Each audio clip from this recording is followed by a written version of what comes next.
충북도와 도의회가 2회 추경 예산안을 놓고 불협화음을 내고 있습니다.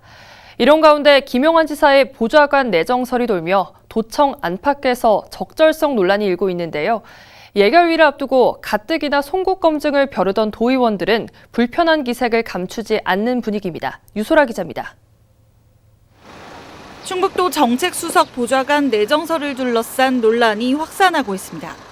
김영환 지사가 4급 보좌관의 윤석열 대통령 퇴진운동 등을 벌였던 노동영 변호사를 사실상 내정한 것으로 알려지면서 정파를 초월한 탕평 인사라는 반응과 소통 부재가 낳은 인사 부작용이라는 반응이 엇갈리고 있는 겁니다. 이와 관련해 도는 노 변호사에 대한 서류 검증과 신원조회 절차에 들어간 단계는 아니라고 밝혔으나 도청 안팎에서 적절성 논란이 일고 있습니다. 국민의힘 충북도당 법률자문위원장을 지낸 노 변호사는 지난 7월 2일 국민의힘을 탈당한 뒤 이른바 개딸로 불리는 민주당 이재명 대표의 강성 지지층이 줄을 이루는 충북민주시민연대 비상대책위원장으로 활동했습니다. 이 단체는 오는 29일 예정된 충북 윤석열 탄핵 집회를 주관하는 단체 가운데 하나로 알려졌습니다.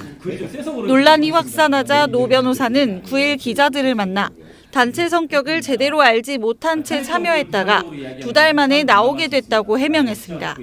또 당내 역할과 존재감에 회의감을 느꼈다며 탈당 배경도 밝혔습니다. 잠깐이나마 맡았던 단체 색깔 때문에 우려하시는 부분들이 있어서 그 부분도 내려놔야 되고 어떻게 하든 여러 시각에서 안 좋은 말들이 나올 수 있겠다. 근데 얼마든지 감수하고.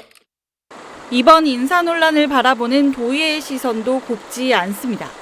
여당 도지사의 정책 자문 역할에 다른 성향을 가진 그가 과연 보좌직을 제대로 수행할 수 있을지에 대해 의문을 제기하는 겁니다.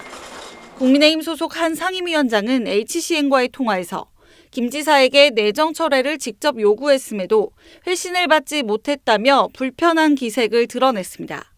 여기에 조만간 의원총회를 열어 공식적으로 반대 목소리를 내겠다는 당내 반발 기류까지 감지되는 상황.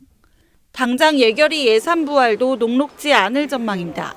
앞서 각 상임위는 도가 괴산 폐교에서 계속 사업으로 추진 중인 충북형 농촌공간 시범사업 부지 매입비와 도청 본관 복합문화공간 설계비 등 김영환표 역점 사업을 줄줄이 삭감해 예결위원회로 넘긴 상태입니다.